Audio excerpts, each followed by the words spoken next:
Alexander को सिकंदर के नाम से भी जाना जाता है और सिकंदर के नाम के आगे हमेशा महान लगता है क्योंकि सिकंदर सच में महान था और सिकंदर का पूरा जीवन दृढ़ संकल्प, अपने सपनों को पूरा करने की चाह और साहस से भरा हुआ है। और खास तौर पर सिकंदर की वो 3 बातें जो उन्होंने मरने से पहले कही थी, शायद वो 3 बातें आपकी पूरी जिंदगी बदल दें।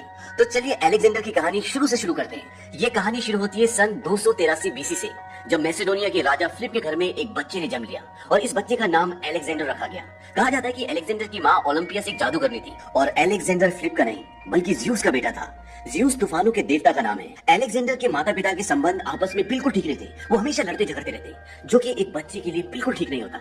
लेकिन अलेक्जेंडर के पास एक ऐसा रिश्ता था जहाँ से सुकून मिलता और वो रिश्ता था दोस्ती का।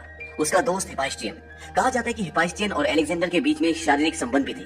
वो दोनों एक दूसरे से बहुत प्यार करते थे और अलेक्जेंडर हमेशा कहता था कि हिफाइस्टियन मेरा सबसे अच्छा दोस्त है, वो मेरा सबसे वफादार है। अलेक्जेंडर के पिता राजसी बच्चों को पढ़ाने के लिए एथेंस से एक खास टीचर को लेकर आए थे जिनका नाम था अरस्तो।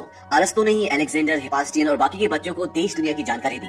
वो बहुत ही घोड़े टीचर थे। एक बार उनके राज्य में घोड़े बेचने वाला आता है और उसके पास कई घोड़े होते हैं और एक घोड़ा ऐसा होता है जिसको उस राज्य का कोई भी आदमी कंट्रोल नहीं कर पा रहा होता। वो बहुत सुंदर घोड़ा होता है लेकिन वो बहुत एग्रेसिव होता है। राजा फिलिप भी खुद उसको कंट्रोल करने के लिए जाते हैं लेकिन वो भी उसे कंट्रोल नहीं कर पाते। इसके बाद राजा फिलिप बोलते हैं कि इसको ले जाओ, इस पर सवारी करना नामुमकिन है। तभी वहां पर सिकंदर जो मात्र 13 साल के होते हैं वो बोलते हैं कि बाबा ये घोड़ा आप मेरे लिए खरीद दें, मैं इस पे सवारी करूंगा। उसके पिता बोलते हैं कि अगर नहीं कर पाए तो वो बोलता है कि मैं कर सकता हूँ और मैं करके दिखाऊंगा। और इसके बाद अलेक्जेंडर उस जगह पर जाता है जहां पर घोड़ा होता है। अब जिस आदमी का घोड़ा होता है वो बोलता है कि महाराज ये घोड़ा इस बच्चे की जान ले लेगा, लेकिन सिकंदर उस घोड़े को कंट्रोल करता है, उस पर बैठता है और दूर तक उसकी सवारी करके आता है। और ये देखकर वहां पर जितने भी लोग होते हैं, जितने भी बड़े बड़े योद्धा होते हैं, जिन सब ने इस घोड़े पर सवारी करने की कोशिश की थी, वो सब हैरान हो जाते हैं सिकंदर के इस साहस से और जिस तरह से उसने घोड़े को कंट्रोल किया था। उसके पिता फिलिप बहुत खुश हो जाते हैं। सिकंदर उस घोड़े का नाम यूसेबलस रखता है और उसे बोलता है कि आज के बाद हम दोनों साथी हैं। सिकंदर ने इतनी सी छोटी उम्र में बहुत बड़ा काम किया था जो उस राज्य के बड़े बड़े योद्धा भी नहीं कर पाए थे।